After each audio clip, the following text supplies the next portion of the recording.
Welcome to Code Fix, where you learn and enhance your programming experience. In this video we have shared how TypeError can only concatenate str, not int, to str.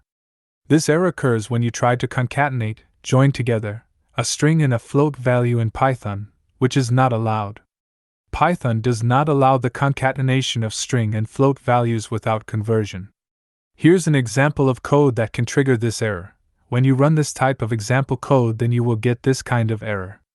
In this code, the number variable is an integer, and the string, the number is concatenated with it using the plus operator.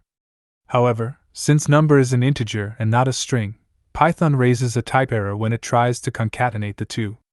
To fix this error, you can convert the float value to a string using the str function before concatenating it with the string, like this. Now let me run this example code. Here is the output you will get.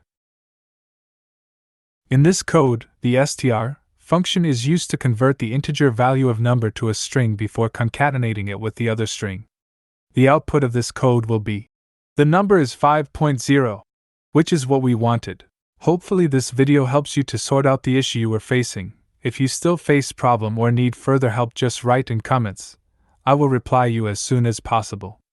Before you go, if you like this video, you can subscribe for this channel for future videos which can help and assist you further.